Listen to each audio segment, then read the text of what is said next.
Hey everybody, welcome to the Growing with Fishes podcast. This week we have Alan from Gro-Kashi. We have a pretty awesome guest this week. Thanks everybody for joining us. We also have Roger. How y'all doing? Hey Roger, how are you? We got Marty. Nice to meet you. Hello. We got Hogmaster. How's everybody going? And we got Ganja Guy. Shit, I got bumped to the back of the bus. What's going on, everybody? And-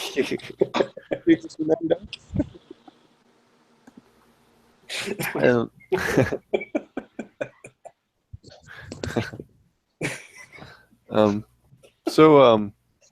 have a couple of quick announcements. If you're interested, I will be speaking at the Aquaponics Association meeting, which is the first week in November. If anyone's coming to that, I'm going to do a talk on Aquaponic Cannabis, which will be pretty fun. And then we will also, Ken from Ouroboros will be there, as well as Charlie Schultz will also be there. They were on the show last week. So if you're interested, definitely check that out. I think they still have tickets available. Alrighty. Also, if you guys are around this weekend and you're in the Portland area, make sure you make it up to the Do Grows Cup. Marty and I will both be there, and we're gonna have a good time. And yeah, it's been interesting trying to get there, and some funny stuff has happened to me because of it, but it's okay. How far away from Portland are you still? Me? Yeah. I'm in Half Moon still. Yeah, you've made no progress. No, it's all good. We're leaving like first thing in the morning. So. Well, it's only like 12 hours. It's only 12 hours from. All right, yeah. So, Cool. But yeah, I have a bunch of cool stuff going on, and it'll be fun. So, lastly, we have the online and in-person Aquaponic Cannabis class on the 21st and 22nd. In person at Ouroboros, online. It's with me and Marty for the online, and in person as well. It'll be a pretty cool class. There's a lot of cool people coming to this class this time, so I think everyone will really enjoy it. So thanks a lot, Alan, for joining us this week. We're going to tell people a little bit more about what you do and a little bit about Gro-Kashi and what it is. Oh, okay. Sorry guys, it's been a long day already. I do solid state fermentations that can work to supply your garden with probiotics, the prebiotics to keep them happy and alive, and help you increase your nutrient density at the same time by providing plenty of trace minerals, vitamins, minerals, things like that for your garden. Awesome. Okay. Now, are these like a powder that's like top dressed, or is it something you do with a tea, or how is it delivered to the system? Well, Gro-Kashis are they're a multi-purpose type probiotic that can be done by just about anyone. You start with a quality inoculant, or if you need to produce or can produce your own IMOs and your own lactic acid bacteria, then you could use your own inoculant. But we just take a substrate like for instance, organic certified hard red winter wheat bran, and we use a barrel and we mix it up with trace minerals. And in our case at Gro-Kashi, we use a human grade multivitamin mineral complex and fresh juice beets, EM1, mix that up to around 60 to 65% humidity content, pack it in the barrel, ferment it for around 2 weeks minimum, and then you can go ahead and dry it. And what it's going to do is it's going to prolong the shelf life of our favorite bacterial strains, at least. It's very hard to keep them, in the fluid for more than a couple years. But we could keep them in a Gro-Kashi in a controlled environment for years on end. Maybe I would say safely 7 years. And just out of curiosity, when you were talking about the lactose mentioned in IMO, Now, for myself, when I hear IMO, I think it's an abbreviation for "in my own opinion." But what is it in this case? That would be indigenous microorganisms. So many of our people are very fond of their own microorganisms that are well accustomed to their growing environment or their locale. And what we're really talking about is using microorganisms to outcompete pathogenic microorganisms or probiotic microorganisms. The probiotics like lactobacillus and yeast and things that have been used for centuries and for just about ever, as far back as we can go in our written history, for fermenting foods. Nice. So by outcompeting, you're basically saying all those good bacteria take up all the rooms that are available, and it puts up like a no vacancy sign for all the bad stuff. No, I wouldn't say that. Kind of. But what it would do is it would keep those pathogenic microorganisms at the proper ratios. Like just you and I eating or ingesting probiotics, we never would want them to kill out, for instance, like all the candida that's in our own bodies, because the candida has a purpose. It just is out of control in many people. And, you know, we have pathogenics, microorganisms and bugs and things in our, you know, in the cannabis industry, of course, that are oftentimes, oh, sorry, Great Dane burped. They get out of proportion when we keep everything very clean and go the route, you know, that the synthetic fertilizer regimes or just modern agriculture would take us. It opens the door. It's why we have to use so many pesticides, because the things that in nature would have kept those pests or those pathogens, you know, under control, they're not there. And so we have to put those things in our gardens or in ourselves. Awesome. Have you experimented with like what kind of other ingredients have you also experimented with your lactobacillus ferments? Have you found anything else that ended up particularly interesting or noteworthy? Well, you know, we started out just making a normal EM bokashi using, you know, wheat bran and rice bran.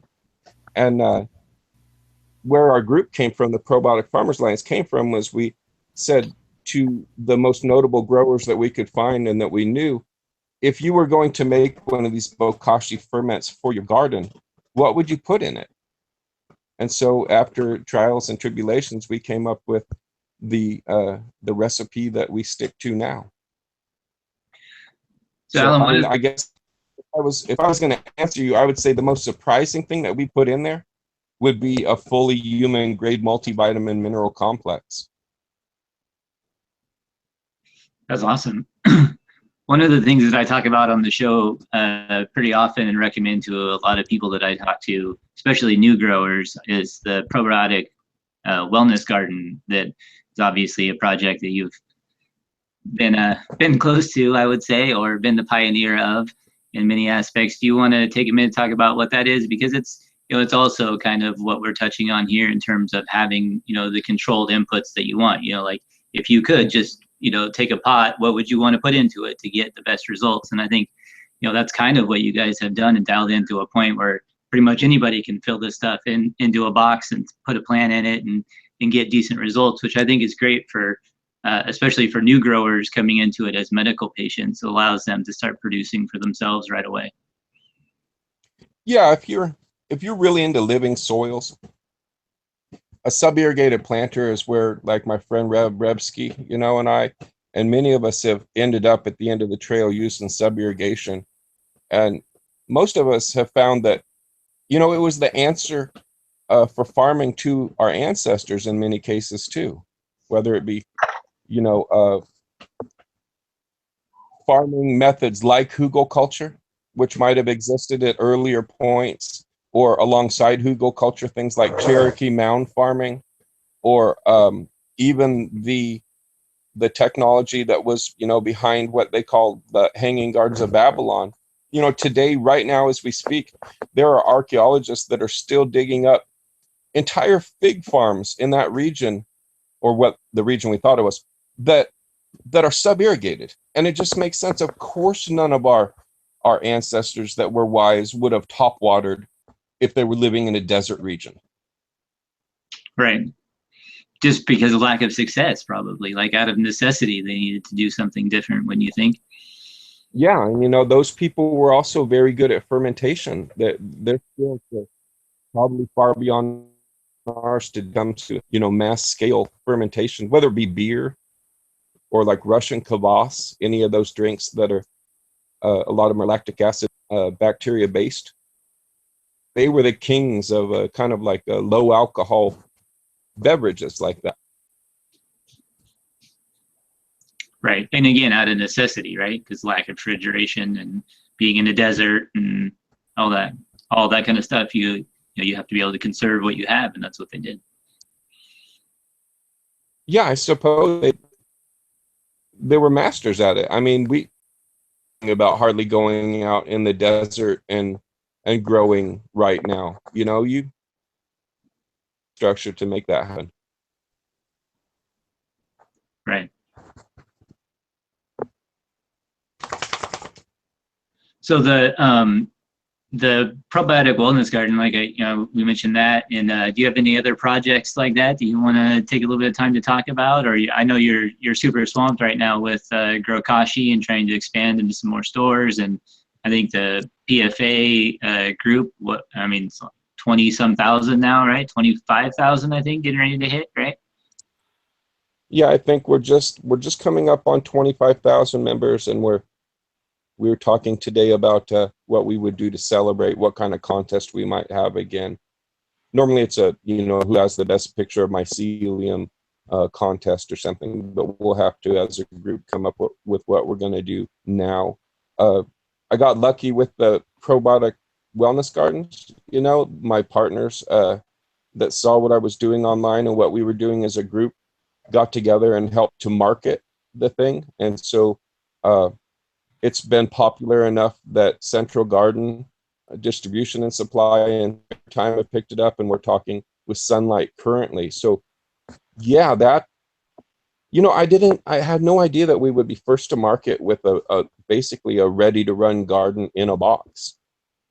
Mm-hmm. And I think I'm proud that we may be working with the Steiner School in Sacramento fairly quickly here, and helping to do a curriculum for agriculture, like biomimicry in agriculture, which is just, that box is it's just a representation of nature and how it works, with the mycelium underneath of down and intelligently delivering what it wants and when it wants it to the plant that it's living in symbiosis with. It's really, when you see the wonderment in a child's eyes when they pull the plastic cover back on the box and they see what, you know, before we would have thought that was just mold, you know, and to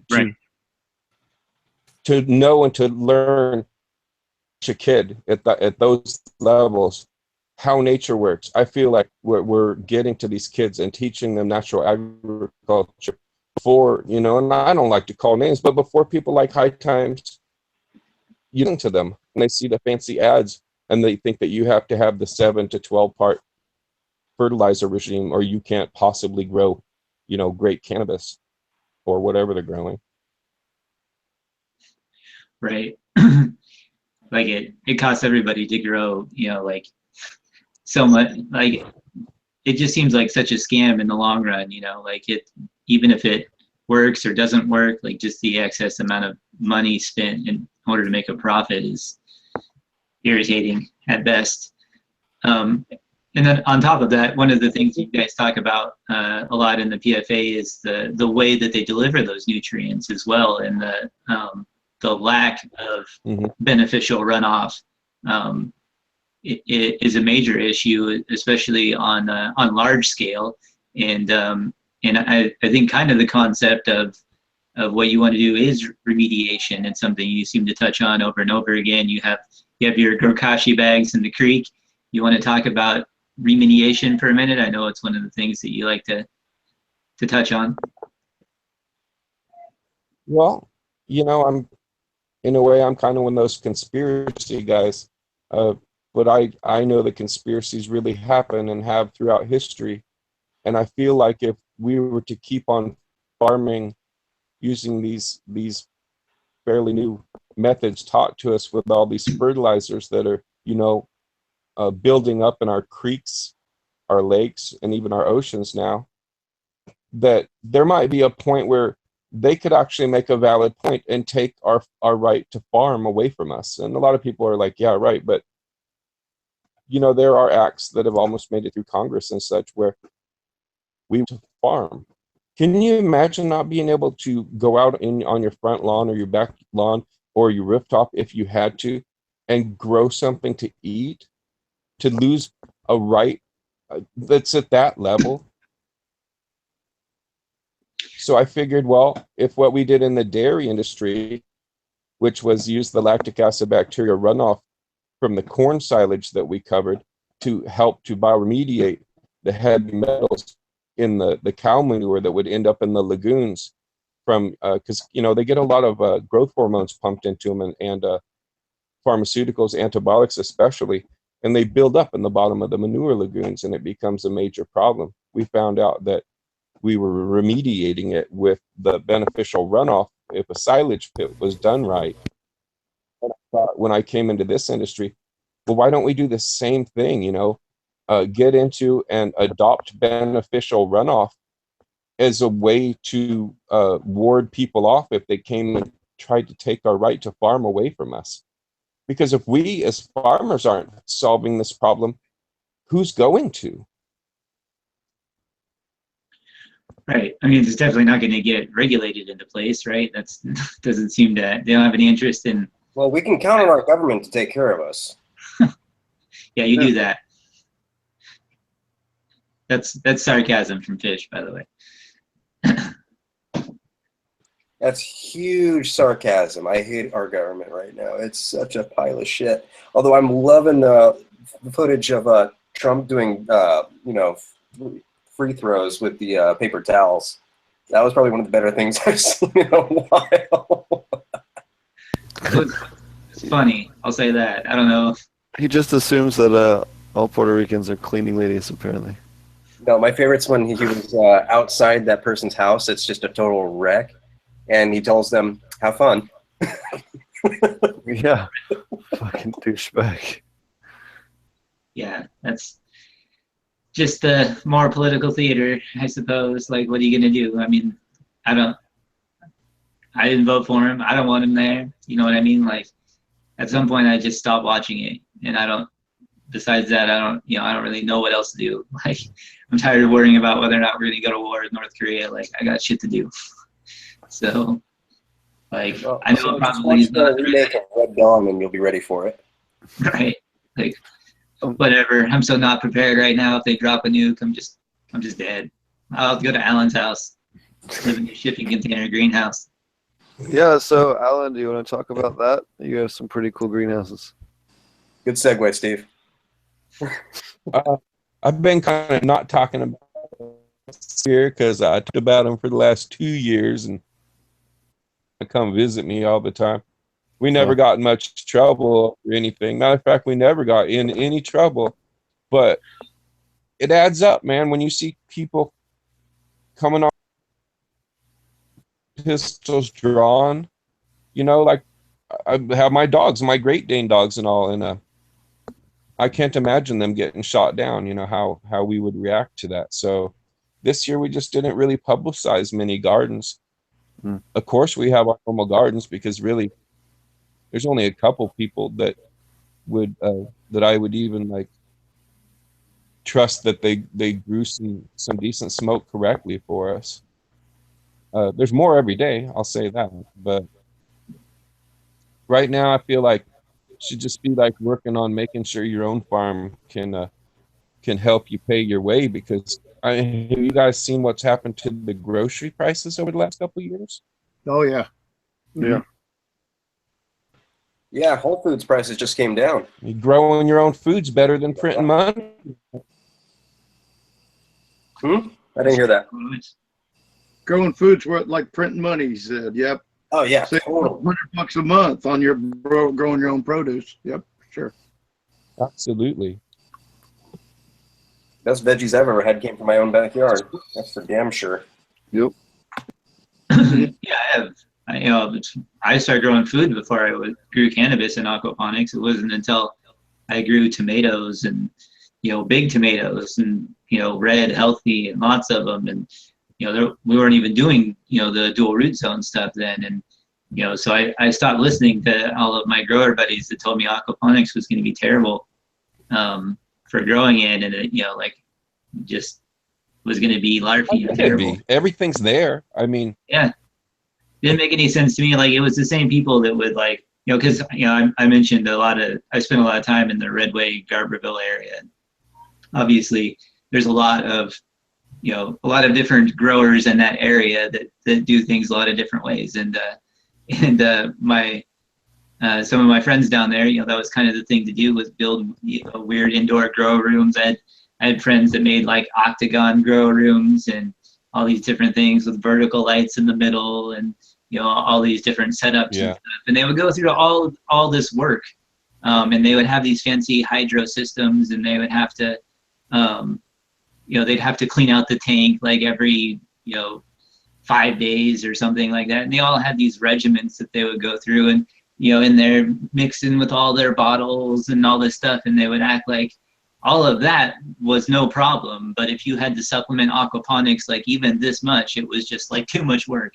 That's just too much work. I got to feed the fish and pour in another bottle of stuff. Like, that's just too much. And I couldn't figure out how is that more work when you're pouring everything into this other system and cleaning it multiple times a month. And I drain my tank and maybe rinse it out once a year. Yeah, well, unfortunately, here in the Emerald Triangle, sometimes trying to tell a grower that's maybe made a couple $100,000, some kid, maybe a kid who's made $1 million already, right? Trying to tell him how to grow in a fashion, anything different than how he made his money, will go over about as well as trying to tell him how to better make love to his wife. Exactly. Heard that. Yeah. And so I think that come across a lot. So finally, when I just stopped listening to them, and I was like, okay, well, I hate to be so cliche, but if I can get these big, nice tomatoes, then it doesn't seem like there's any reason why I wouldn't be able to grow cannabis in. So finally, I just stuck some in. I think I saw on YouTube at that time, there was the only guy on there was Silver Arm. And that was he'd done it, and it came out pretty decent, and he didn't supplement with anything. And I had read worm bins already, and was just using the worm leachate from the bottom of the worm bins and putting that into my aquaponic systems to grow tomatoes and food and stuff for myself to offset my own costs. And so I just threw some clones in there one year, and it came out amazing, especially in the outdoor system, and built a little one indoor to play around with in the wintertime also, and just kind of grew it from there. And then in the big aquaponics group was where I hooked up with Steve and the different stuff that he'd already been doing with dual root zone. And who was that originally? Was that Vlad, Steve, that was? Vlad was using it over in Serbia, and then I dug up. It's funny you mentioned that. I actually dug up an article from 1998 from I forget what group it was. Hold on, I think I posted it on the Facebook group. Give me a second. There's an old school growers forum. Anyways, oh yeah, the first mention of it. Yeah, I saw you posted it. Yeah, it was on cannabis.com. That's where it was, from way back in '98. So that's cool. So yeah, that was kind of how I got into it. Was just was growing food first before I grew any cannabis. And once I done that, it was and stopped listening to all of my grower friends that said it would work. Literally all of them were like, no, it's gonna be terrible. There wasn't one of them that was even like, hey, it might work, you should try it. So I don't know, maybe that just made them friends.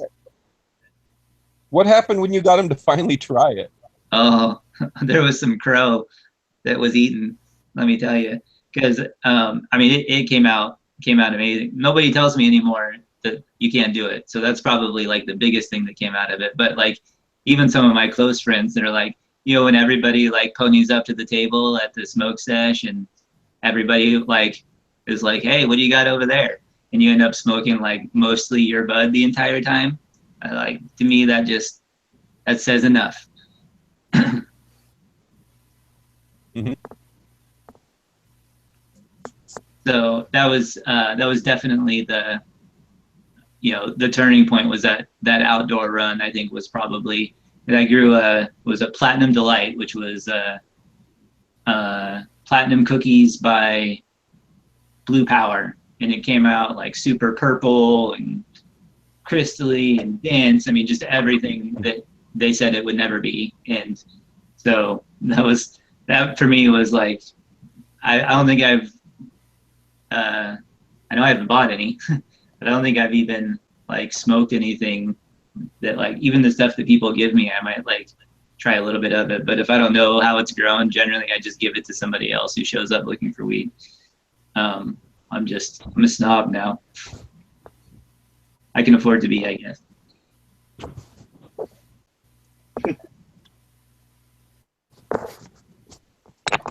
So, do you use molasses or any other sugar? And then have you tried anything other than molasses? Maybe experimented with different sugars in your ferments? Are you talking to me or what? So when you do your labs, are you using molasses as well? And then have you experimented with other sugars or anything else in place of that experimentally? Oh yeah, if we were talking about Gro-Kashi making, yeah, we can use any sugar source, whatever we have would have been around in the low times. But I really look at it as it's a survival technology. It's something everyone should know how to do. All of our ancestors knew how to do. I think a lot of our IMOs that we talked about earlier, the indigenous microorganisms, are contained in those quality sugar sources if you get them locally already. So a lot of the bacteria that we would have to culture or go and find, well, they're already present in those. Plums, things like that. What do you want? Well, you can. Lots of people ferments with the apples, things like that, so that the sugar and everything are present. Huh. I never thought of that. That's really cool. So you're saying it's better off just to do your own local ferments from locally sourced fruit and things? Well, no, I think that what you should do is learn the technology first, whether it be through like KNF or through EM1, the Tirohiga that did I'm forgetting which book has the practical applications. But if you learn how to do it yourself, number one, you'll always have that skill, and so that if you did have to feed yourself in crunch time, you know how.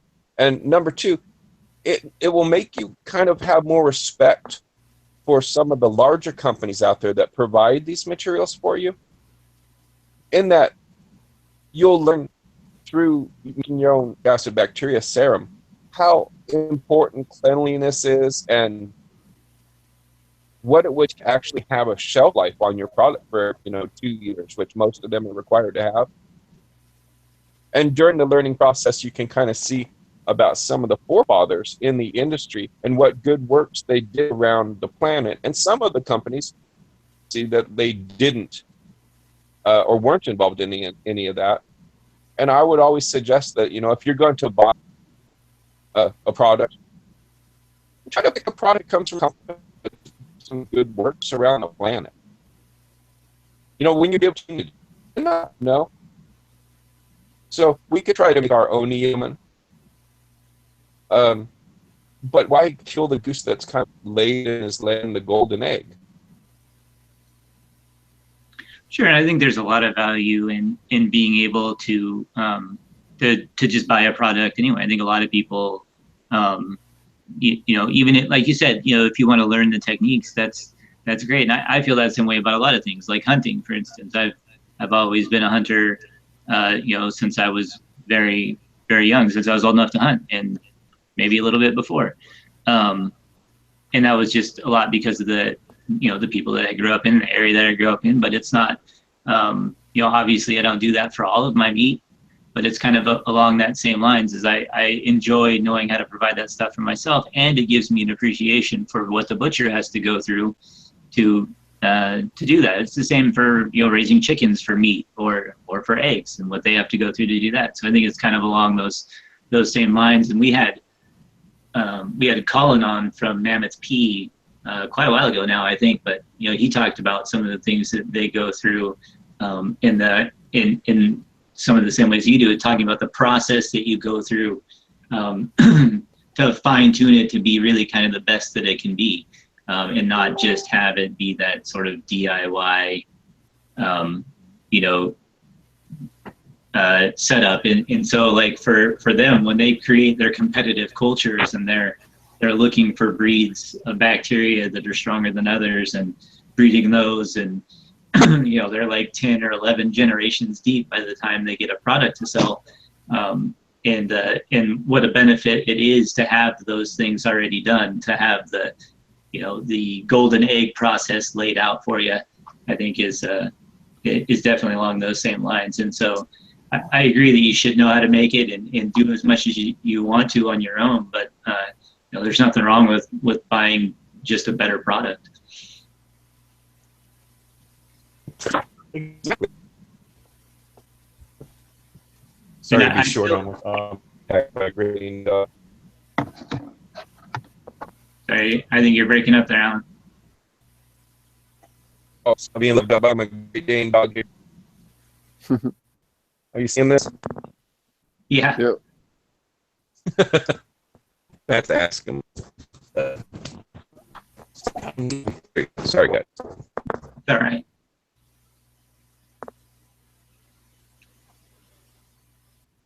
Yeah, and so why not? If you go to the color, because you have other works that you're involved with.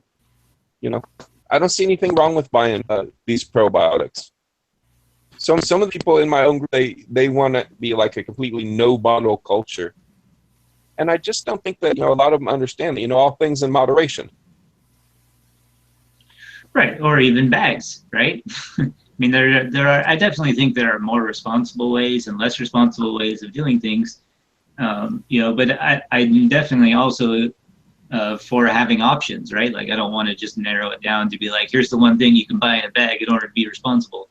I think it matters what's inside the bottle or what's inside the bag. Like that's like the bottle is not the issue, and I think people in that group definitely kind of lose their way in terms of that. Or not only that, but also I feel like there are people out there that don't want anybody to ever make a profit ever, and if you do, then you're just a bad guy. And and I think some of that plays into it a little bit as well.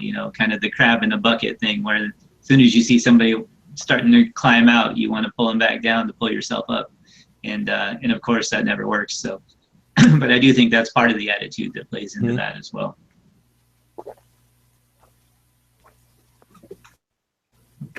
Yep. So have you shows kind of, I guess, and go ahead. Oh, just a little bit more on what I was saying earlier. So, what are some of the other things you like to tell people to put in their ferments, such as, maybe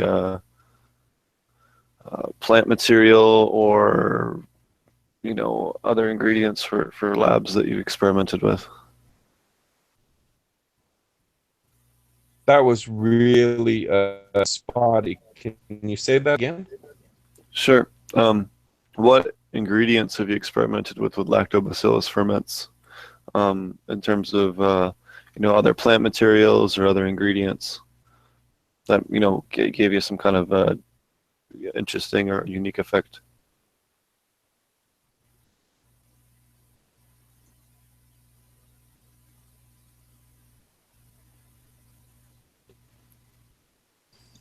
Did we lose that one? I think we lost Al for a minute.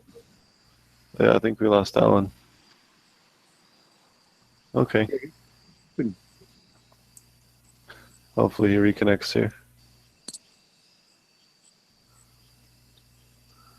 Hogmaster, your crickets. Thank you. Sure.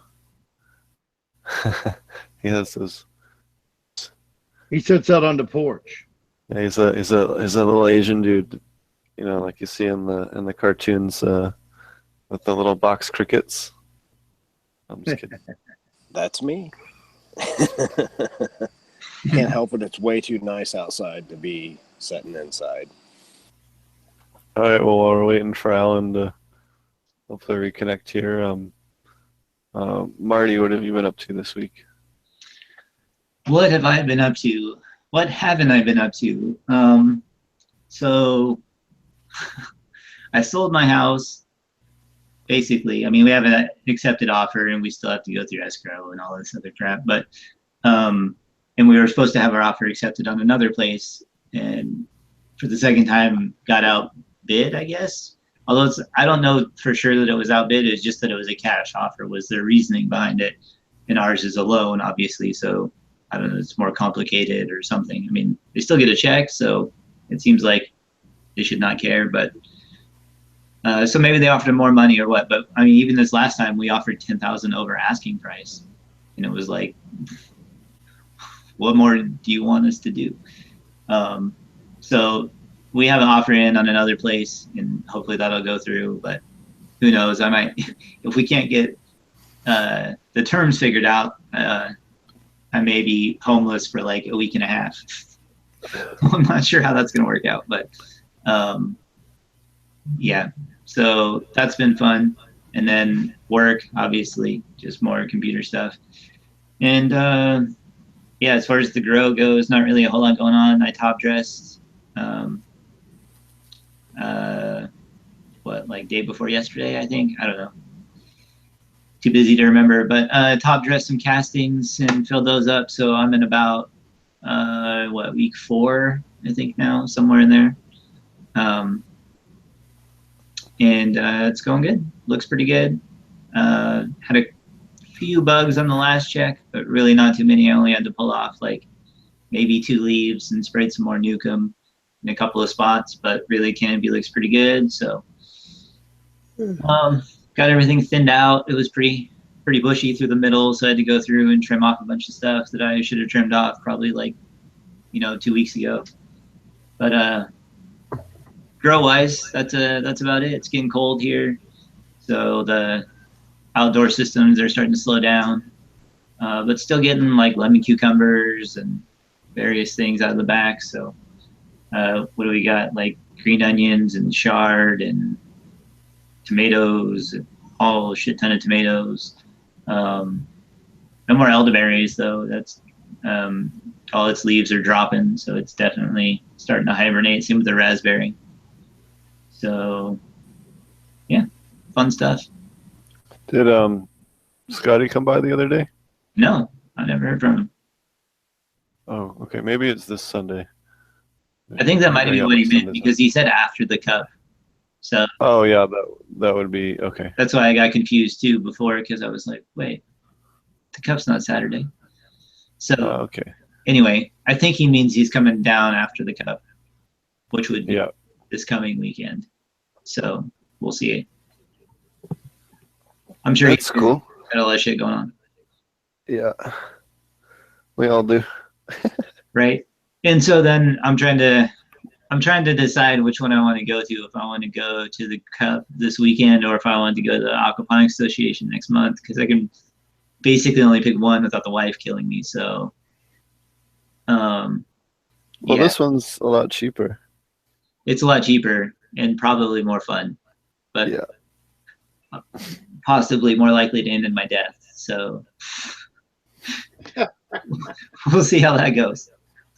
When you have a 4-month-old child and you want to just take off to go to a cannabis cup and leave your wife with 3 kids, that's probably, it just takes a little selling. That's all I'm gonna say. It takes a little selling. It's a business trip, right, Steve?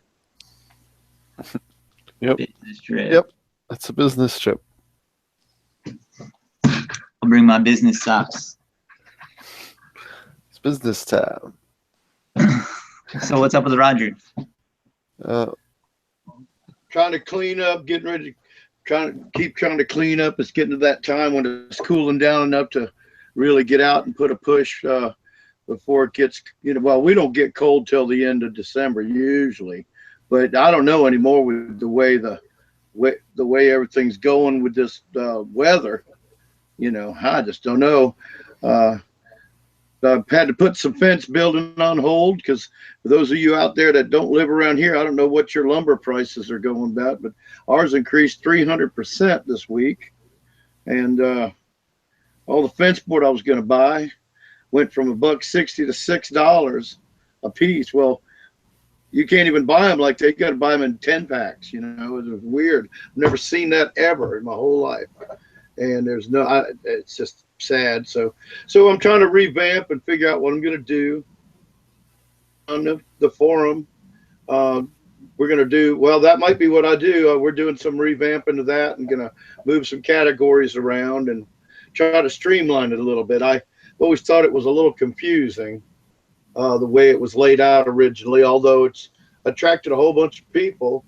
I just think it's hard to navigate for people that don't really know a lot about growing when they first come. So I think that's what I'm going to be doing is working on our forum a little bit. And I think I'm going to bypass the fall grow season because not being able to buy lumber, I can't put up the hoop houses I was going to do and close the ends in because I can't afford to just take the lumber I've got and do that, since I didn't even look at what 2x are costing after I saw $6 fence pickets, So that's what I'm doing. Woe is me and trying to figure out what I'm going to do next because the plans I had are kind of squashed until lumber prices come back down. I think that's from the hurricane, or? Yeah, well, all the hurricanes, we basically already had 2 this year, You got another one headed towards you. Yeah, and that it depends on how that hits, whether we get the brunt of that too. Well, in my case, I got some wind damage and stuff like that, but and we had a lot of rain.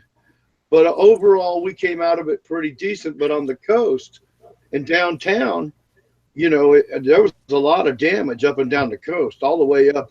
I'm not sure how far up the damage went into North Carolina, but I mean, even though the Matthew went up to, I don't know what the hell the name of it was now. There's so many, which we got hit by Matthew. That was last year, but that hurricane that came up the Gulf Coast of Florida and kind of went right up through Florida on the west side. It was so big when it got to the panhandle of Florida, it was in Louisiana and South Carolina at the same time. I mean, that storm covered the entire southeast, and it rained like a son of a bitch.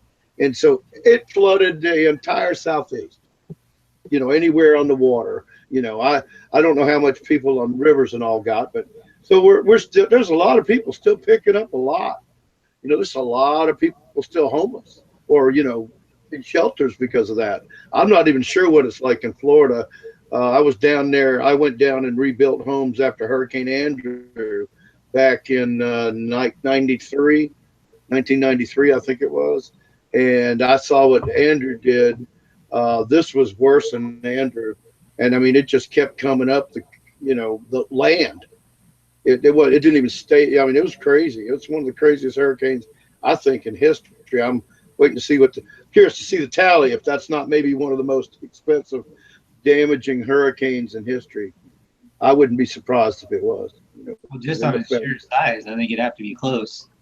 Just like the square miles it took up was crazy. Well, just think about the fact, like I'm talking about, a piece of lumber went from $1.60, $1.70 to $6. And like Lowe's, you can't even buy it. They don't even list it in stock. You can't even buy it at Lowe's. There is no fence pickets. Now, why fence pickets? I don't know. I don't know. But well, you know what it probably is that they're not making fence pickets right now. They're making 2x, or whatever. Mm-hmm. That's probably what it's all about. They're making 2x. And they're not cutting things up into 1x6 6-foot fence pickets. That's probably the deal. But Yeah, it's gonna hit. That's just the beginning, and I mean we're coming into that end of the year. I'm very curious to see it. And gas did come down a little bit, but now I'm not sure where that's at because since I'm legally blind, I don't get to drive. You know, that looks nice. Not too shabby. I'm not sure what that is exactly because I'm not. My eyes are a little fuzzy, but look, is that rosin? No, this would be. I mean, it's an extract, I guess. So it would be a form of BHO, but it's this mix that he does. Steve probably knows more about it than I do. I'm not an extractor by any means, so. But he calls it Terp Sauce. Oh, okay, yeah. So from what I understand, it's basically de-waxed and then recombined with terpenes. Does that make sense, Steve? Yeah, so they make BHO and then they take extra terpenes from other plants or from other crappier material that they sell, you know, maybe a THC isolate from or a CBD isolate from. His with the same stuff he runs. So, Right, but it's a higher ratio when he recombines. He probably also sells THC or CBD isolate as well, yeah? It's the same equipment. I don't think so, but maybe. I can't answer that question. I don't know, but I do know that he told me that he doesn't add things from other runs. So basically he'll do a run, he separates it and then just recombines the terps from that material with the BHO. Does that make sense? Yep. Sweet. I'm gonna make him watch this just so he can see I got it right then. Now that I've got that press, I think I'm gonna stick to pressing for sure. That thing looks pretty cool, man. You liking it? It's a lot of fun. Pressing is cool. We have a new method that we're gonna bring up to the cup here. We had time to make a few grams of stuff before we left, and yeah, we'll have some pretty cool this new way that we're doing it. Tommy's actually on his way to pick me up, which is why he's not on the call right now. But he's got some of that. So if anyone's there and wants to try that, we'll have some cool glass and some stuff to try it out on. Yeah, there's so many different ways to extract it from there, from low temperatures to high temperatures. It's insane. I just bought a personal little 1 gram of Rosin Forge that you heat up with a torch, and it's getting the guy. And I truly believe it's going to work just as well as the video. He's getting 25 to 30% return, and I mean you can see. So if you do bubble hash, if you make bubble hash first, and then you do it, you'll get like 80-90% return. Well, one day I'll have to get me some. I'll have to get some bags, and you'll have to, check me out on it again. Because since I don't have any bags, I don't really pay attention when you guys talk about that, other than you do it. So yeah, I might try that. I probably got some stuff that makes some good bubble. Yeah, I like that idea. But it's I even talked to the guy about doing business with him, and he's real excited about that. He's starting to get a lot of hits on YouTube, and we talked about selling it on the site, and so we got something so I don't want to talk too much about that, other than that it might be a nice little business venture to go in on, and we've already even talked about wholesale kind of situation. So it's kind of neat. I really like it. It's especially good for somebody like an illegal state where you wouldn't want a lot of that laying around. We prefer the term less than legal. Yeah, less than legal. Yeah. So if you were to extract rosin allegedly, I saw Steve do it on YouTube once. Hypothetically, if you were to do that. Anyway, this is nice because basically, now I don't know, how much personally I would uptake. But to me, it looks like, you know, somebody that doesn't have the tolerance of one of us that have been consuming high quality genetics for a long time. I think it's going to be great because you're getting that great return out of it. And I would say a gram you spend 5 minutes to do a gram, and I would say the average person, that's their medication for a day, you know, and then they don't have a shitload laying around. You just fresh do a, you know, it's a cylinder thing. You put it in and you heat it up and you squeeze it through, and I mean, it works freaking awesome. I can't wait to get it because, you know, that'll be nice for me. I don't have a big bulky machine laying around, you know, for people to be nosing about. You know, in fact, if you were looked at it in a drawer, you wouldn't even know it had anything to do with cannabis or extracting or anything. So it's really fucking cool. I can't wait to show it to you guys next week. You know, I'll have one by next week. Was that the one that you sent the pictures of? Was that you or is that Hogmaster? Somebody sent pictures on the chat earlier. Of, no, that was me of cooker. The cooker, yeah. That's for doing the coconut oil. Right. It clamps on the side of the pot and you heat it up. It keeps a steady temperature. You can put it right at 117, 118 degrees to figure it out, and you could do your coconut oil right in the water bath for 5 days instead of tying up your oven. Dude, I keep looking at my deep fryer going, you know. Exactly. Well, you could do it with that if you get the temperature right. Mine's got a little temperature thing. You just set it. Well, will it get to 117? Yeah. Yeah. Well, then I would think that would work. You might. I don't know, Tommy. Ideal, but I think you'd want to put a little thick screen, like a metal screen or something on the bottom, you know, so it wasn't sitting right on the heating element. So you had some kind of little, like a heat sink kind of thing, and then let the water itself do the cooking. You know, I mean, that's what I've been thinking. You know, we're all thinking a lot about this shit all the time now, you know. Mm-hmm. Just like the, you know. I can't wait to do a butter run. So. But it works good. Like I said, Amy used it, and she actually, you know, she don't ever want to give me credit for anything, and she used it, and she told me flat out it did help. It took a lot of the pain from her foot. Yeah. Made it all. Yeah. Used it topically. Used it topically, and it wasn't even done totally correctly. This was done in an oven where it couldn't get down to 117 degrees. So it was cooked. It was cooked a little too hot, but it still works. You know, so I'm not sure. You know, I'm not going to dispute that it has to be at that. So you know, I don't know what the extra 70 degrees, how big of a difference that really makes.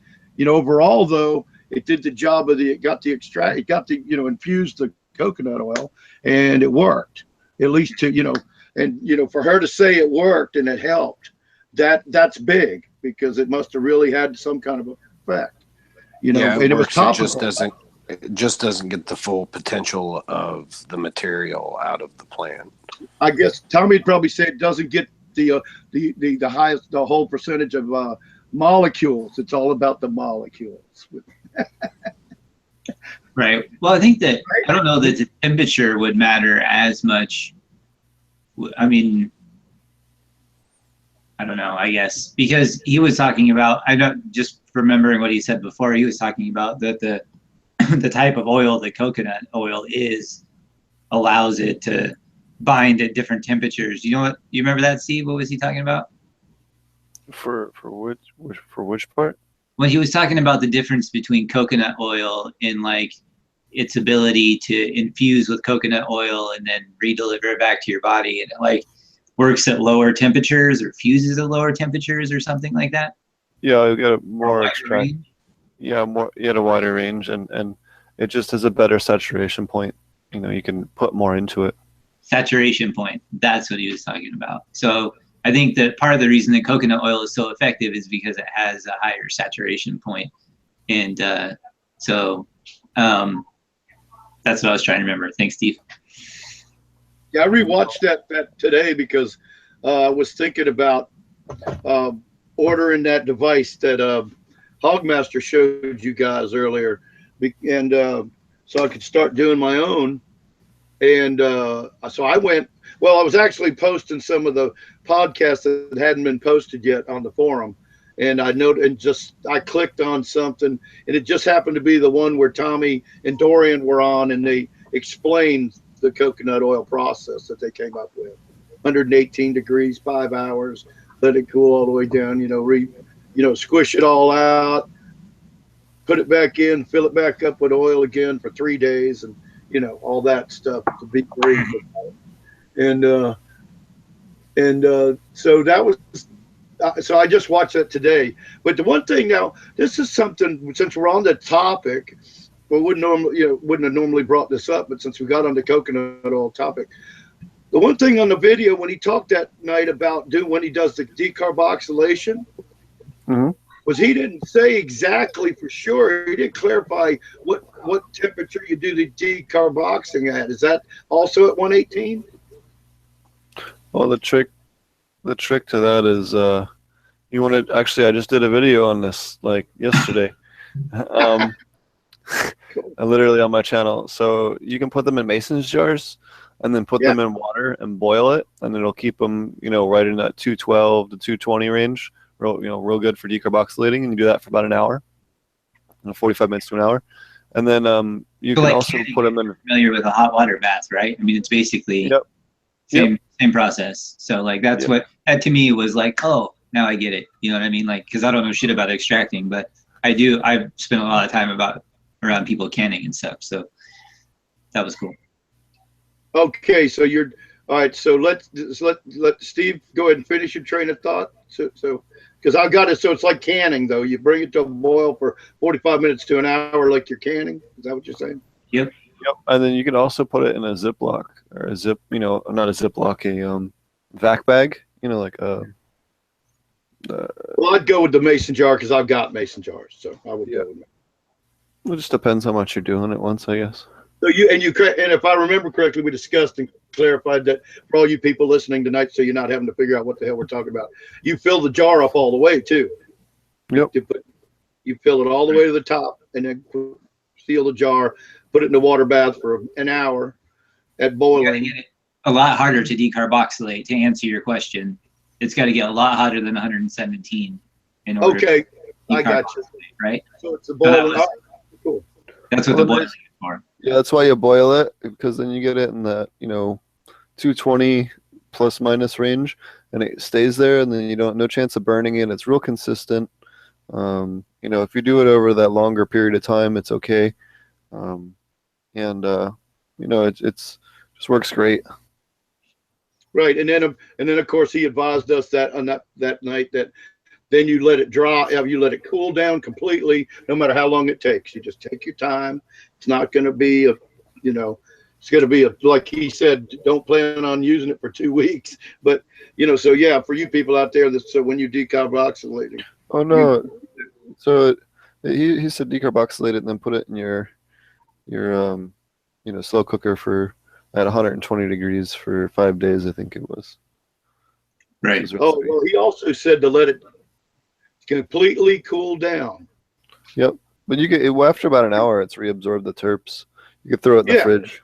That's okay. That's what I'm talking about. Reabsorbing the terpenes, but it has to cool. Then you put it in the water bath at 118. So that's going to be cool. I can't wait to try that.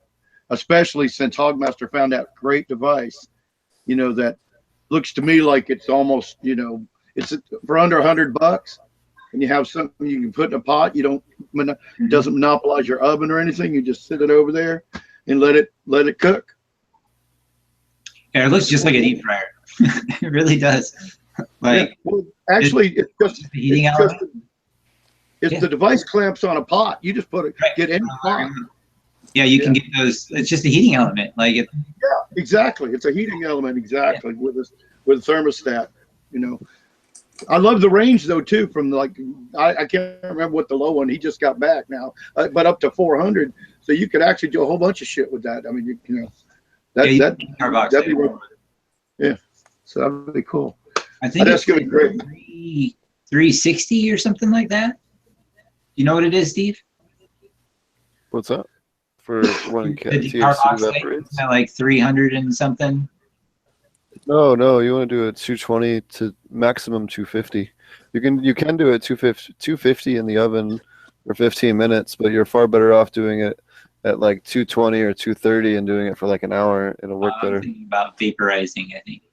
That's what I'm thinking. of. Vaporizing is 354, I think. Yeah. Yeah. That sounds more like it. Roll. That's Fahrenheit. Yep. We lost Alan, I guess. Huh? The phone went dead or something. So he said his signal was getting super weak on his side, and he was getting less than 1G. Yeah, he's Wow. breaking up too, so that makes sense. At least it was for me. I don't know about you guys. Yeah. Yeah, it started getting bad there after a while, you know. Interesting stuff. So I'm really looking forward to the cup on Saturday. That'll be a lot of fun. Purity Medicinals, which is company that we announced last week, is sponsoring the edible piñata. There'll be a piñata there. It looks like an HAD light, and it'll be filled with all kinds of goodies that are cannabis related. So it'll be a lot of fun. You couldn't do a General Hydro bottle? That'd have been sweet. Right? We totally wouldn't get sued. It would be fine. And then what else was there going on? Oh, Tom, we're entering in some stuff this weekend. We'll have the powder entered in. We'll have our concentrate entered in. I think Fish Ganja Guy's entering in his flower. I don't think he's going to be there, but I think he's entering the flower. And then, it'll be a lot of fun. I'm going to try and do either a stream or we'll get some video footage. I know we're going to have Tommy's bringing a 3D camera so we can do 360 video. So if you got a phone or VR, you'll be able to get a really cool experience of what it's like to be at the DGC Cup. So that'll be pretty awesome. We can kind of do a 360 walkthrough, which I think will be pretty dope. And I'm just looking forward to seeing the homies, seeing the crew. If you guys aren't familiar, you check out dudegrows.com. They have a pretty cool podcast. Marty and I were both on their show on Monday. So that was a lot of fun. Marty talking about the woes of Oregon, and I was talking about a little bit about Purity Medicinals. What else is there from this week? I had some videos up this week. I did a little bit short video on watercress. I also did a video on decarboxylation, which we mentioned earlier. And I think I have one other video to do to post that I did. I'll be hopefully having some other video content here before too long. I'll be back on the road again quite a bit here in the next couple of weeks because of different conventions. The Vegas show's coming up. There's a convention in San Francisco coming up. Just all over. So it'll be a lot of fun. And the Aquaponics conference. You right? Oh yeah, and then all the new regulations that are going to come down. I think one of the counties I'm working with is supposed to come down this week, supposedly. Yeah, all the fun shit. Santa Cruz, I think, is the one that's expected to go first, right? Santa Cruz or San Mateo, one of the two. I forget. I don't even remember which one. I just have all my emails set up so that whenever it goes out, I get an email about it. Because otherwise, it's impossible to stay on top of. Right. And so, that same shit's going down in California. It was written into 64, so I guess it shouldn't really be a surprise. But, every city and county now gets to decide whether or not they want to be prohibitionist, and it's just ending up in more prohibition. And yep. I had a discussion with somebody on Facebook, and they're like, "Oh, well, it's so good they passed Amendment 64," and it was like, no. Actually, it's not. They banned the cultivation for medical patients all over the state. Totally screwed up patients' rights. Totally screwed up dispensaries, productions, fucked up the zoning, caused just a numerous amounts of issues. And most of the people that are making these ridiculous statements aren't even based in the United States. And it's like, well, yeah, it looks great from over there, doesn't it? You don't actually are here dealing with this crap. So especially with the regulatory structure and allowing townships to have any kind of say in this is complete bullshit. You know, I really I don't think it should be any. Obviously, I'm against prohibition at all, but the fact that it gets to be at both the city and the county level, and that they're able to, all they put in is reasonable reasonable regulation. Reasonable to who? Reasonable to my neighbor, because that means I have to give his nose a safe place where he can't smell my flowers, right? I mean, now he can have all the little horses he wants, you know. So that's the part where I feel like people just don't understand it's not it's not nearly as good as they think it is. That's just what it comes down to. Especially 64. You know, we talk about it so much. I talked about it in the Dude Grow show. You know, the same thing that happens, but it just allows them to be a fucking mafia. They show up at your house and they say, "Hey, you got some nice plants. Be a shame if somebody came and tore them all out. You should pay us some money." Yep. That's what'll happen. And it's really no different. I call them the Jackson County Mafia. So I'm sure I'll get all kinds of shit for that. But that's just what it seems like to me. That's what happened to me.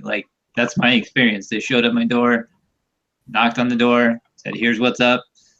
And I just don't think anywhere else do you see that. Nowhere can I decide what my neighbor does with his property. It doesn't happen. If I don't like rose bushes, I can't complain about his rose bushes smelling, right? Even if I'm allergic to a plant, I can't make a neighbor take it down. You can't do that. And that's talking about your physical health. So it just doesn't make any sense to me, why it even happens. And especially right now where I'm in the middle of trying to move and do all of this shit, all because of that, essentially. It sucks. Or Alan was talking about, what it's like to have your rights taken away in your backyard. Well, yeah, I can grow food, that's fine, but I do know what it's like to have my rights taken away in my backyard. And I have my rights taken away to grow my fucking plants in my own backyard. And it blows. That's what it feels like. None of y'all like it. And I know not everybody, it sucks that some people don't get access to anything. And I end up feeling bad because I can still grow indoors. I still have some sort of legal system in order to be under. And there's plenty of states that don't have anything, that are less than legal, as Steve calls them. And so obviously that sucks, but it's not really the point. I feel like we all have to keep in mind that prohibition in general is what we're against. And Prop 64 is prohibition disguised as legalization. Yep. Profit mongering. Yep, absolutely. And just like I said, over half the states ban cultivation. That does not sound like legalization to me in any way, shape, or form. Exactly, because they legalize it and then they give them a right to say you can't grow it here. Exactly. So that's a total contradiction of the whole plan in the first place. That's stripped away all of our protections from 215 that people like Dennis Perone fought for. It's fucking bullshit. I tell you, they kind of do that same thing in Maine. Again, don't get to talk with Dumme enough, but he was just cruising with the med thing going on there, and he was a caregiver for some people, and then all of a sudden they made it recreational, and they're kind of going. Sounds to me like, and of course they didn't have a plan at all, and it looks to me like they're going on the same road that's going on over there in the West Coast. Now they don't know what the hell's going on right now. Right now he's got both. He's got recreational and he's still got his medical. But it's in some places where they I guess out there they're almost like you said, they're well, in Marty's case it's because he can't grow in his backyard, that he can't provide people. But like you said, a lot of those places where they've legalized it for recreational, they've ruined the medical. And you know what?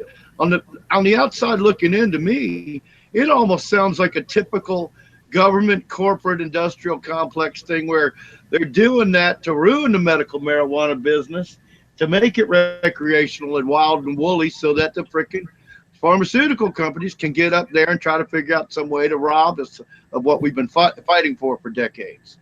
Well, I think it's, it's the owners or the investors of the pharmaceutical companies. They're just doing the same thing in a different industry. And so, I call them vulture capitalists, and they come in and they ruin markets, and then they buy up equipment at rock bottom prices. They buy up, like in Washington's case, they buy up licenses at rock bottom prices from growers that can't meet requirements that already got licensing. So Washington only handed out a certain number of licenses, and Washington's medical program never had home grow in there from the beginning. So they always had sort of this weird program, in the same way that like Illinois and Florida had these weird programs that never really got enacted for a while. And a lot of them, like Illinois, has only state-run grows. You can't have any, like they're all government indoor like grows. And I think this changed recently so that they have more licensing that they handed out or something, but there was a very limited amount for a while. You had to go buy it at the dispensary. As a patient, you only had you could only get like an ounce a month. Was like you had a limit, and the dispensary had to track how much you bought, and like all of this other bullshit. And you had to, like, if you had special needs, you had to apply to get more. Like if you were like an actual cancer patient, obviously you need more than an ounce a month. Like how you gonna make RSO on an ounce a month? Like what is that? And so like you have to go apply for all this special stuff, and then they there's so many like just bullshit medical programs out there that it sucks that or maybe it doesn't suck, maybe it's on purpose, that all of these really successful programs got recreational and then got them shut down. So like I just feel like there's a big conspiracy theory aspect to it, like you're talking about, Roger, like the same stuff they do in different industries. They tank stuff so they can buy up capital. They can do all kinds of different stuff. They can take out competition. They can make money off of real estate zoning, like you talked about. I can't grow for other people here. That shut down tons of growers in counties across Oregon, and even after that, like so much competition just gone. And it's not just that I can't grow outside. I could only grow for myself or somebody else that lives here. I can't grow for anybody outside, even if I grew indoors. And I can still only have 12 plants, as opposed to before legalization, I could have 72 plants, and I could have them outdoors as long as I had a fence around them. And I had relatively, they had some regulations that you had setbacks from the edge of the property, but it was like 50 feet, I think, or maybe 75 feet. Whereas now I think it's 300 feet.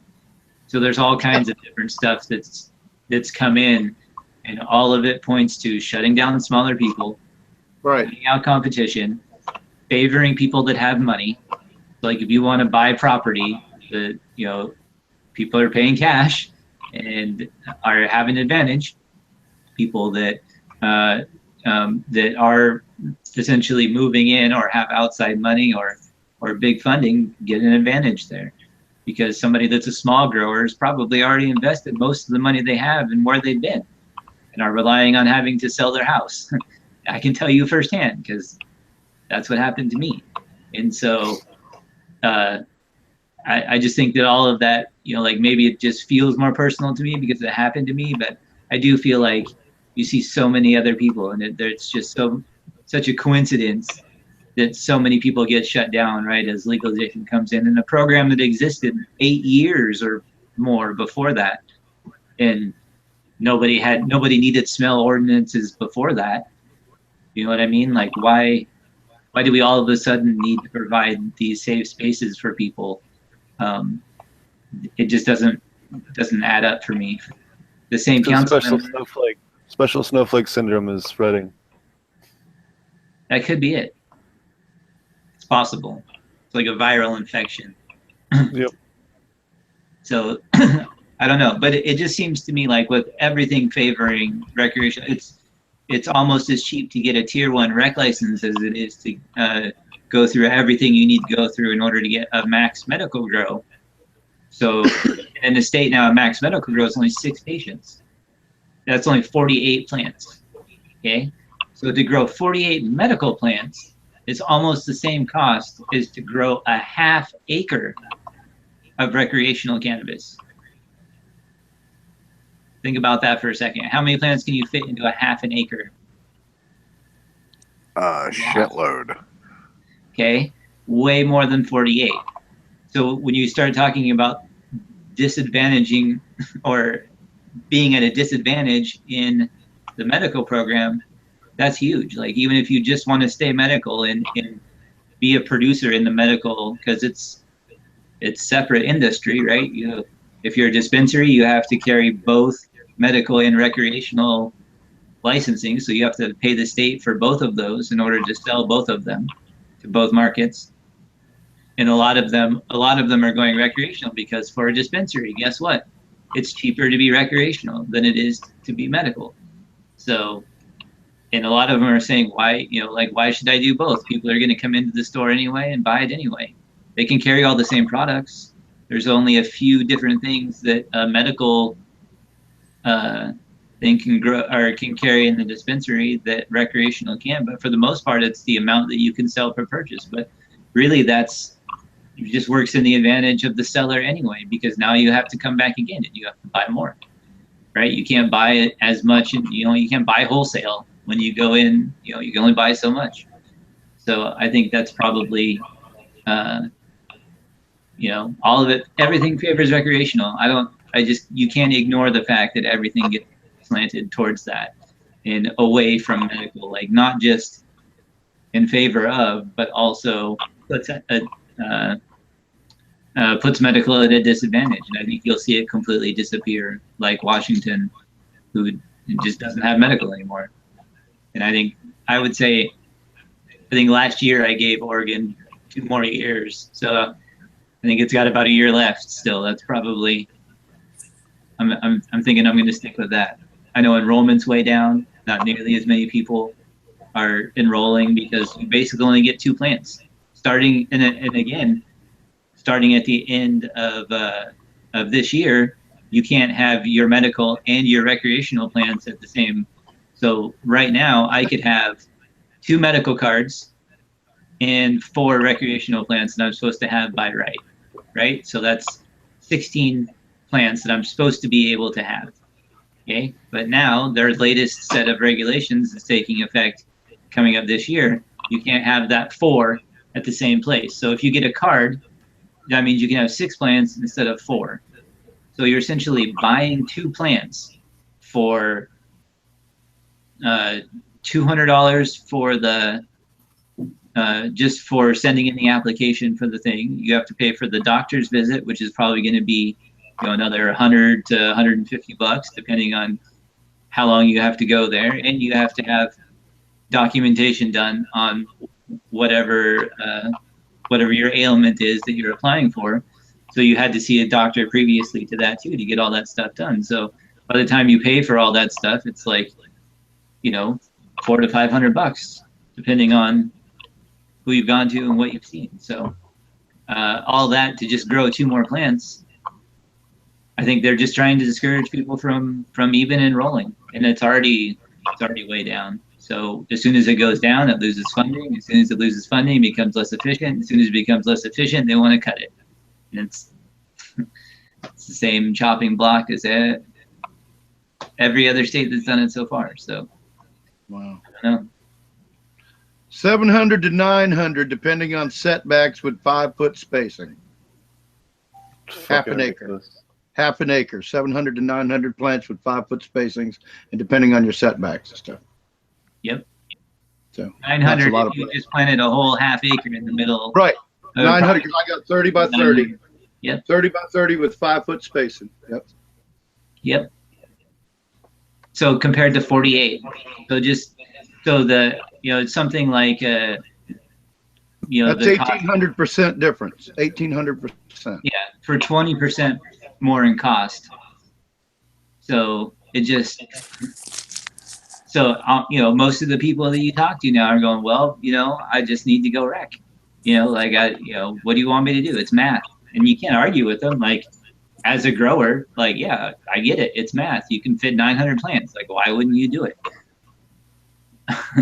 But you just feel bad for the patients that you used to provide free medicine to. Because then you'd get that, hey, we're the pot mafia and you're going to pay us money or those plants might get ripped up.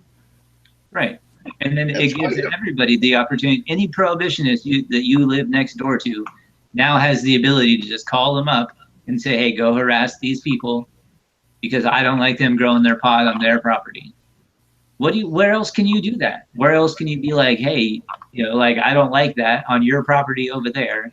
And you can just call somebody up and have them come intimidate the shit out of them until they take it down. It's ridiculous. Anybody? You got anything? Because I can't think of any other time where that can happen. Like, unless a crime's being committed, like somebody's getting mugged, you know, like. What you gotta do is find like the worst smelling outdoor plants and then just plant those. You know, I thought I'd go the other way. I was like, I'll plant all sweet plants. Somebody else said this too, right? I think was it Tom that was on the other day too? Like the Starfighter OG and the Platinum Delight cookies and like all those are just like super sweet smelling stuff, like not skunky at all. Right, he said don't grow skunk. Yeah, no skunk. That's what he was saying. Yeah. Shishkaberry, like pretty much all the ones I grow are just like sweet and fruity and smell great. Like, so like, I know it's not the smell, it's that he just doesn't want me to grow it. He thinks that I shouldn't do it and he can impose his will on my backyard. Something that he would totally be opposed to otherwise, right? Sounds like an asshole. That has been established. He's definitely an asshole. The neighbor on the other side, when they moved in, they put in 4 plants out back too. He had them shut down too. Wow. What's he walking around looking in people's backyards? Motherfucker used to work for the county. What you need to do is Oh, well, there you go. All he's got to do, he probably texted him. He probably didn't even call him. No, wait, he probably doesn't text anybody. You probably call him on his fucking rotary phone. what you gotta do is you gotta sneak in at night and just plant like 90 plants in his backyard and call the cop. That's what this guy deserves. You gotta load up, make his backyard look like a Christmas tree farm. I need some really quiet drones. I think we can make this happen. Some drones, some really dry air pots. Right? We can do this. Although we just streamed this live, so I think maybe we can do it now. Anyways, it's definitely be worth it. What you should do is at least leave one plant in the center of his backyard as a parting thing when you leave, even if it's just in veg. Or like on his doorstep with a little bow. You guys ever see that movie Grumpy Old Men? Yeah. Where he hit the dead fish in his car. I got access to some fish. Hit the dead fish. Yeah, it's funny how that does come up sometimes. I got a neighbor like that too, and believe it or not, yeah, I've thought about that. Wouldn't it be funny if I opened up one of those little vents under the house and threw a fish down in there? I've been looking for a reason to knock the shit out of old Donald Trump anyway. So I'm thinking I could take him out and just lob him up on top of his shed, right? Like just toss it over the fence, like up on top of the roof. And after a while, it just starts stinking to all hell. Should you pour a little milk? Pour a little milk inside. Sure it gets rinsed quicker. Yeah. Okay, well, we can't do that one either. What do you got going on there, Hogmaster? A lot of pressing and got a couple plants going. Got me a 4-foot scrog, the OG Kush going, and I got me an Amnesia Haze going. Just started a Northern Lights the other day. Besides that, I've been doing a lot of pressing and been on ilovegrowingmarijuana.com, moderating on there. You getting that press dialed in, man? How's it going for you? It's great. I love it. It was dialed in within the first 2 hours of ownership. Cool. Really, that is. You got a great deal on that too. Well, I got a great friend on the forum who has one as well, and I got to give a shout out to Country John. He rocks. Country Boy. He also has a press, and it was fun going through the processes with him while he was trying to dial his in. So it was pretty cool. That's awesome. And then Dumme's got one too, but we don't, we hadn't really got to talk with him much about it because he's going to school. So I can't wait for him to get a break from school so we can hang out a little bit, man. I'm sure they'll kick him out in no time. That's a smart son of a bitch. I tell you what, I bet he's enjoying it. He's been wanting to do something like that. I mean, because what he did before was a lot of his knowledge came from what do they call it? Monitoring college courses and botany and stuff. Right. Where he didn't get any college credit really. He just went in there and monitored it and he learned it all. But he just now he's come to the point in his life and he's still at the age where he's got a whole lifetime ahead of him, really, other than the fact that he is, fairly ill. So, but hopefully he'll hang in there, and he wants credentials, because he really, he's passionate about having his business and doing, having his labs up there. And I can't wait to get to go up there. I'm dying to,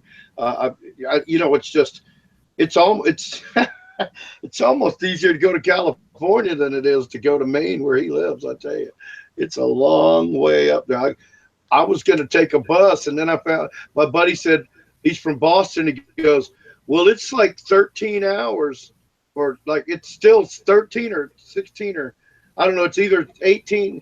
It's 18 hours to either from here to Boston or 18 hours from Boston to where Dumme lives in Maine. And when you think about Boston, you think you're pretty much up north. And it's still over half a day to get to his house in Maine. So from Boston. So it's up there, man. Yeah. Yeah, it is. Oh my, it takes 3 days to freaking drive up there. So anyway, I don't know. I just sorry to go ranting on about it, but I just miss my buddy. We used to, back before he started going to school, got sick and started going to school, we hung out a lot. So learned a lot from him too about aquaponics, man. Looking at his systems and all, or his systems are unique, and it's really cool to see that kind of thing like that. And he's really dedicated to it too. I mean, you guys know that from talking to him. You guys know him for quite a while before I met you guys, and then he got me on the show. He's the reason I'm on this show. So, so it's kind of cool. It's nice when he drops in. He's about due. Hadn't it been about 2 or 3 weeks? He's been dropping it about once a month since he been in school, right? Yep. Yeah, I think he was about like maybe the 3rd or 4th person I ran into who had done aquaponics before. Because like I said, there was Silver Arm was the first one I ran into, and Steve was the second one I ran into, and then Aquaponic Dumme, I think through Steve, maybe, or maybe it was just I found him on YouTube also. I don't remember, but he was he's obviously been doing it a while too. So, and like you said, he's got his own setup there with his giant pipes and super high pressure valves and all that stuff, and it's really cool. I love that. Like he's like you said, he's so dedicated to it. Like it's really infectious, I think. But it's definitely a cool setup, and like you said, it's unique in that he's got those big drain pipes, and Culverts. now he's got the he's going to go with the fog ponics, right? Isn't that what he's setting up now? He said he was gonna, yeah. Well, that's the last thing he was trying to dial in a little bit. And again, I would know, but again, I don't get to talk to him hardly at all anymore. He's just not available, and he's not. My understanding is he's not even at his store, you know, a lot anymore. Right. Ever since the issues developed a few months ago, my understanding is he's been staying with friends, you know, friends that can help him get around in emergency, get to the hospital and stuff like that, you know. And I don't want to go too deep into that. And I only know so much about it because he wanted to wait till I think he wanted to wait till we could have, like, it's not anything unusual for us to have had a 2 or 3 hour conversation, you know. So, you know, he just wanted to tell me that, you know, he was doing a lot better now, and he made it through a real rough patch, and he still hasn't really spilled the beans, but we know he's got diabetes really bad, and we know he's got a really bad messed up back from working at UPS, and that he can't sit for more than an hour. He's got to either lay down or stand up, you know. So because I talked about driving somewhere, and he said, I can't drive that long. I can't get in the car and drive. So I got to stop every hour, hour and a half. And at that point, to get back in the car, still it's so painful, you know. So I don't know if he got anything done with his back anymore, but I mean, they created a whole policy at UPS, you know, to hear him tell the story. He wanted to go back to work, and his injury actually made a global UPS policy about back injuries and whether they could come back to work and what, you know, and stuff like that. And so it's kind of wild, but yeah, I'm looking forward to that when we get. I want to go up there because he's still not finished, but I've had some really good tours of that I think of it as the catacombs. It's like he's got these room after room after room after room, the catacombs, because it's in the basement too. I had to watch his videos like 2 or 3 times sometimes just to figure out. Like, I almost wanted to draw his floor plan. Like, what's all going on here? And I don't know if he'll ever be done with it. You know, like I mentioned before, I'm pretty sure last time he was on, he was talking about dialing in that fog Ponics setup, and he was going to go with that and try it out.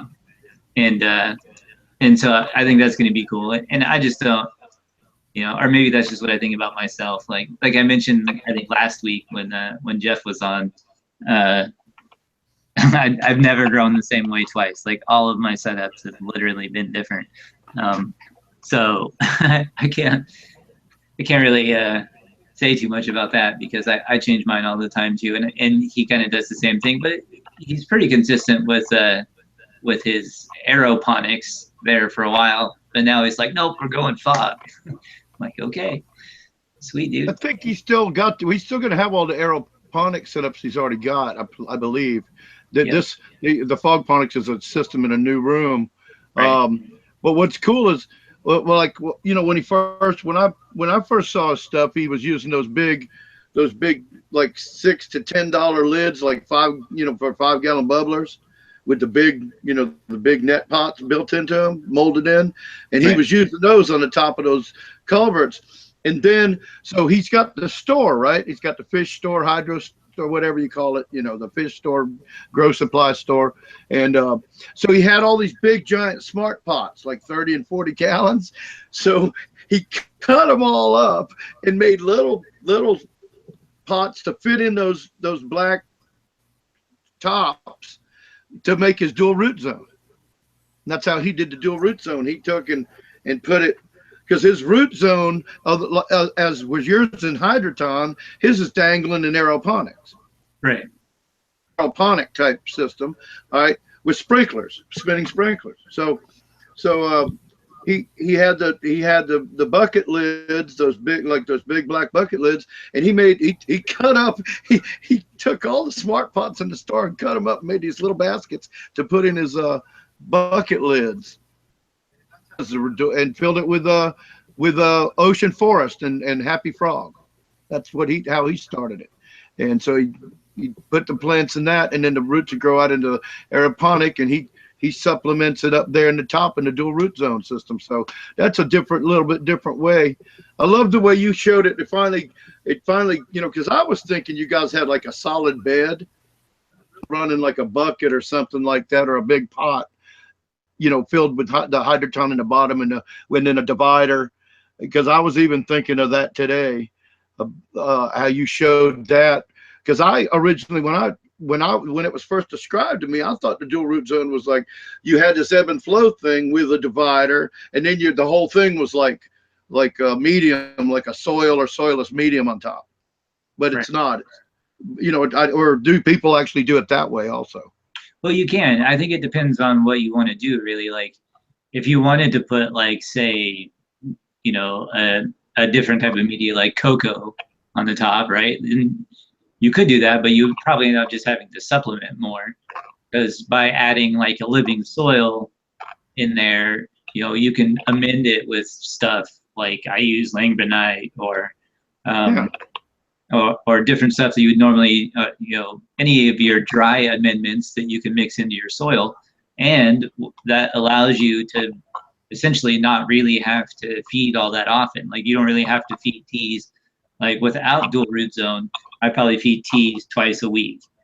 But with dual root zone, I can top dress twice a cycle, right? So what I do is I leave about this much on the top of the pot when the plants are still in veg, and then I'll come in right when they go into flower, and I'll put a layer in about half of that so that it's not quite to the top of the pot.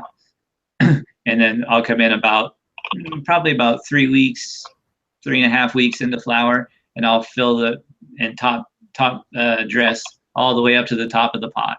So that way I can leave, leave some more to put in. And that'll be, I could not feed any tea after that if I didn't want to, and be able to supplement there, especially if, like, on this cycle now I have a larger soil layer, right? I have larger pots than I had on my previous runs. So previously I fed more tea even with the dual root zone, because my root zone was pretty small and I didn't have that much amended in there. I didn't really add too much there. I was still adding everything through teas. So this run's a little bit different in that I amended soil with the nutrients and put it in the dual root zone, and then top dressed it twice in flower. And I really haven't done much besides that. So this is slightly different feeding schedule, I guess, than what I've done before, because I have a larger pot for my dual root zone. Does that make sense? Yeah. Oh, yeah. And I just want to say I hate cocoa, so I would never use cocoa. That'd be a pain in the ass. That'd just be something more you have to deal with. That's the way I look at cocoa. It always ends up being something you have to deal with. I like the idea of using an organic soil or a nursery mix or something to start with, and then, like you said, add your ferments and stuff like that. That sounds like the way to go for me, because I use Pro Mix a lot. So to me, that's how I would probably start, because then I kind of have a benchmark from having the knowledge of doing several grows in the last couple years. And well, I've been using Pro Mix for a long time. In fact, I didn't really use Pro Mix to grow cannabis until the last year and a half or so, where I started doing experiments and found it to be a great way of going, because well, I was doing a lot of experiments and stuff, and I just found it to be a good, it's like a good place to start. And then you add what you add to each one. You want to do side by sides. And then I started having really good grows. Really, I even thought my quality got better, but I think it has a lot to do with kind of having a regimen from doing the experiments for teaching people on the forum, because like you said, you always do it different. Well, I'm always doing stupid shit to my plants, at the risk of my yield in order to teach somebody something, but I don't mind. I've never really gotten any shitty pot or anything. I mean, it's always been pretty good either way. I mean, I've killed some I've killed some plants, and but I mean, I know why I killed them. So that's the reason I pushed the limits. I did a total rookie grow about a year and a half ago, where I abused the crap out of them. I water stressed them. Hell, I actually killed 2 seedlings because I water stress and neglect, and I showed all this in pictures what it looks like, because people are always going, my seedlings are dying or they're I went over and then, so I try to find out exactly, I try to do different things to see if I could, how much they'll take, and then I go ahead and I grow the plant, and like I didn't pH or anything. I did like a newbie that I can't afford pH pens, and never, or you get the guy that comes on the farm and goes, I've been growing for 15 years and I've never pH'd nothing. What are you going to say to that? Except I just don't answer the questions anymore. But if they take that kind of attitude, I'm sorry guys out there, but you know who you are. Now it threw me off track, but so what I did was I actually did this grow where the only pH they got was the buffer that was in the nutrients. Like I did a side by side between Fox Farm, the trio, right, and Botanicare, which I used Pure Blend Pro, and then I used the CNS 17 for bloom and for the ripe at the end, and then I did it against with our flower power that we sell, and all I did was I mixed them up, and I found that almost all of them buffered. It buffered the pH of the solution between 6.4 and 6.7, which is arguably high for Pro Mix. Some people will tell you can't do it that high, but I didn't do nothing to it. I just did it that way. And then when I watered it, I used my well water, which is 7. It's neutral. Nice. It's about 200 parts per million. I know it's got copper in it and chlorine and whatever else that you normally have in well water. I've never had it tested, but and a little sulfur. Well, anyway, I watered that without even pH in it because I was doing like the total freaking. I'm not using any grow expertise here. I'm just gonna put these plants in this. And well, I did my regular, starter cube, 1 gallon, and then the 5 gallons. For indoor, I think 5 gallons all you need for indoor. And I mean, you could push 8 gallons, but I think you're wasting medium personally. But depends on what I guess the size. If you got shitloads of lights in this big room with shitloads of high intensity lights, maybe you could go 8-10 gallons, but to me it's just a waste of medium. You end up with all this medium. Roots are all down here in this big bucket because the roots are going to go down and then spread around. So I never had it. I never pH'd it or anything. I got a pound. I got 1.5 pounds out of 2 plants, out of 2 OG Kush. I got 3/4 pound from each plant, and I never pH'd them or nothing. I just wanted to prove how adaptable. The experiment was not to show people you don't have to do it right or take more time and effort. It was to show them how resilient the cannabis plant is. Even though I took no precaution to pH or do anything like that, I was able to have a very successful grow. I thought under a 600 watt lamp, 2 plants, 1.5 pounds. I was pretty happy. Are you still there? Oh yeah, we're here. Okay. Sometimes you get so still, I thought your screen froze.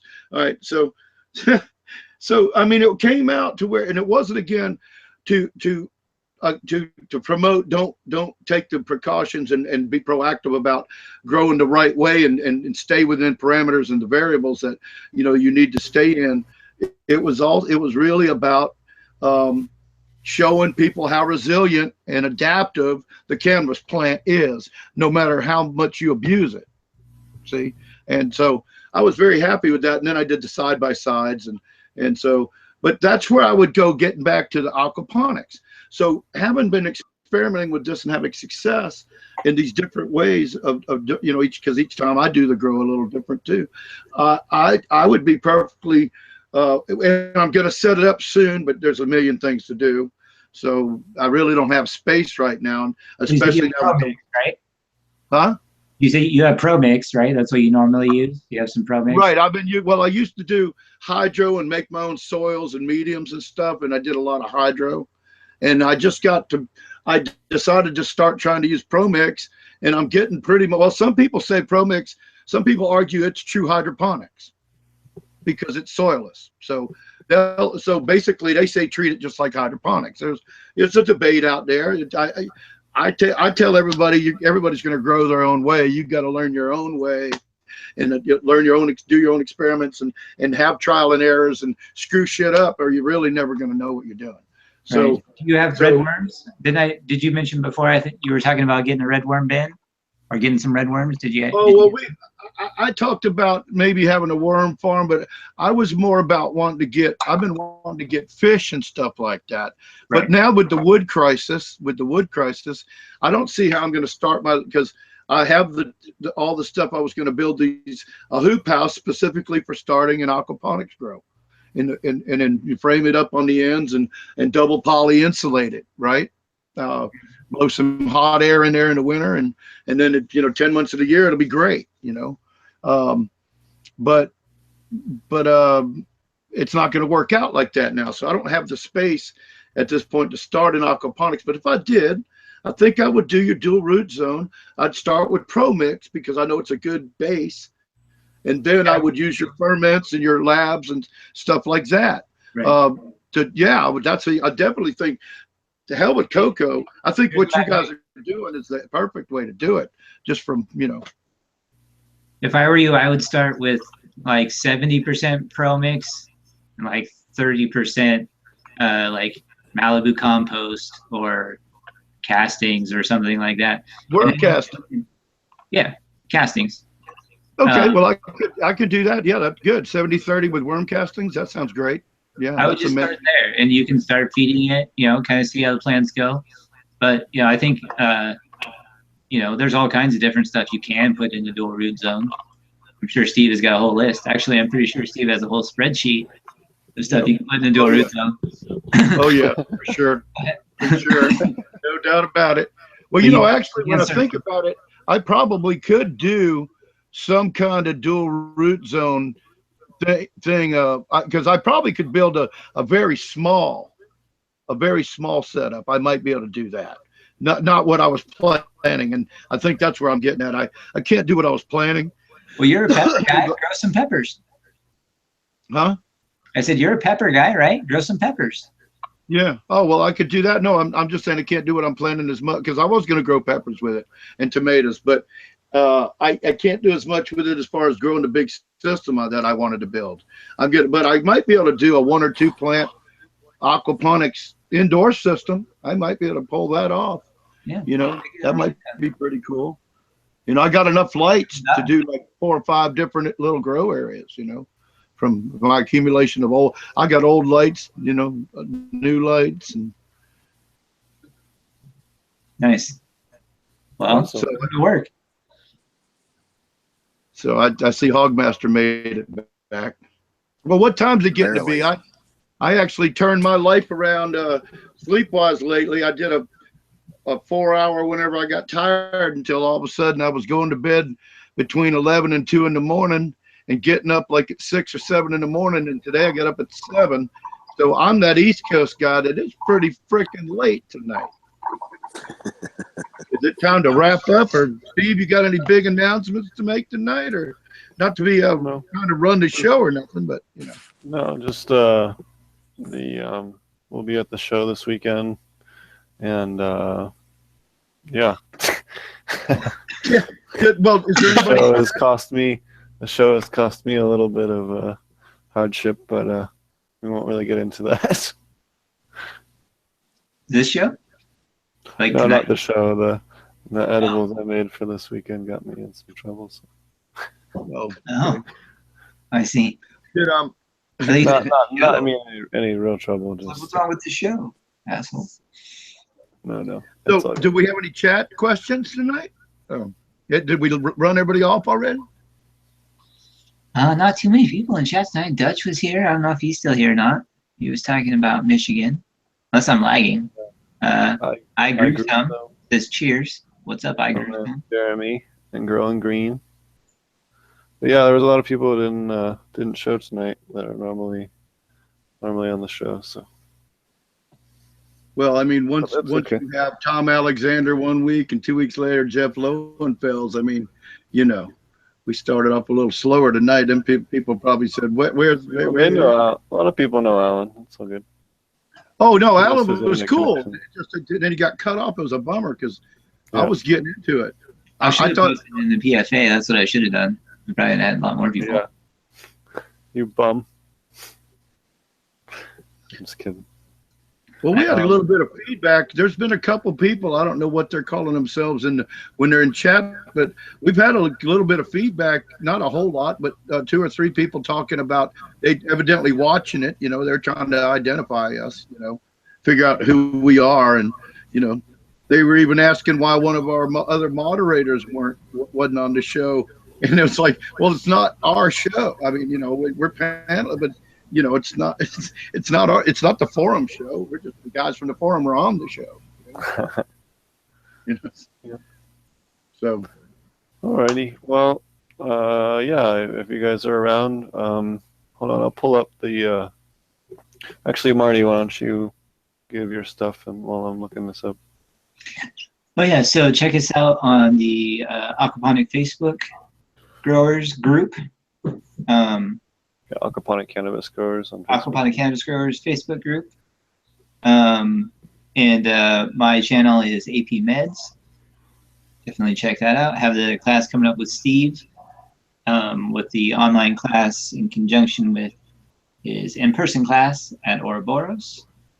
So that's going to be cool. Check out Purity Medicinal's website. It's got some sweet pictures from yours truly on there. And it's a really cool website. You can see Charlie doing the shocker. Check it out. You'll see what I mean.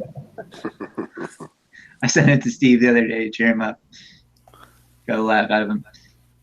So yeah, check out the website. It's pretty funny, and a couple of cool pictures on there. And yeah, I can't think of anything else that's going on right now. Yeah, that's about it. And so if you guys are interested, come out to the Northwest Cannabis Club in Portland, Oregon. It's on 1195 Southeast Powell Boulevard on Saturday. It's 7 p.m. to 11 p.m.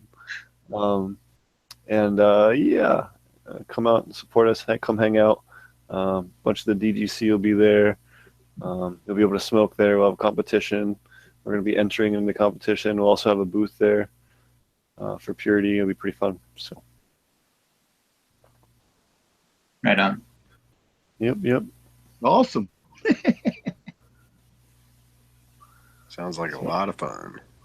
Yeah, but that's $30, I think, at the door. If memory serves me right. Don't quote me on that though.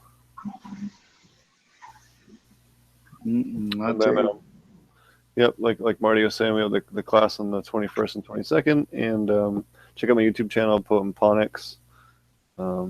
Has a bunch of stuff. I've been uploading some more video lately. So, and what about you, Roger? Well, I'm doing my thing at ilovegrowmarijuana.com, but I wanted to mention because last week, well, I don't know if I mentioned it till after the show, but we talk about our flower power nutrients quite a bit, and if you want to check them out, you can go to ilovegrowingsupplies.com and click on through and buy a starter pack or whatever. I think you'll love them. They're coming out of the Netherlands. It's great stuff. And also, I'm going to be probably showing a nice personal little small Rosin Forge next week. And we're probably going to be selling that on the site too. So look forward to that. I think everybody will love that for something you don't have to lug around a big machine or anything.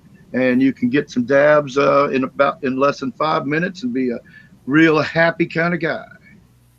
So we're looking forward to announcing that next week.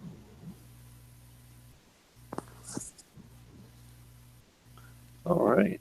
And what about Hogmaster? I think you already mentioned your stuff, right? Or Yeah, you can find me at ilovegrowingmarijuana.com. all righty. And be sure to check out Alan's links. They're in the description. It's GroKashi.com, and then we didn't get a chance to talk to him about his magazine, or the magazine he's working with, which is Skunk Magazine. Or you can check him out over at Probiotic Farmers Alliance on Facebook. So. Alrighty, guys. Thanks for watching. We'll see you guys next week. still in talks with. We'll get Ed on here in the next. We weren't able to get him on in September, but we will get him on.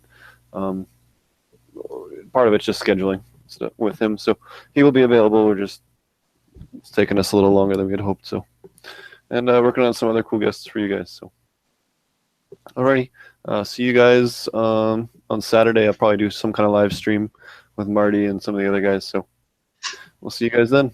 Take care. Thanks. All right, y'all. Yeah.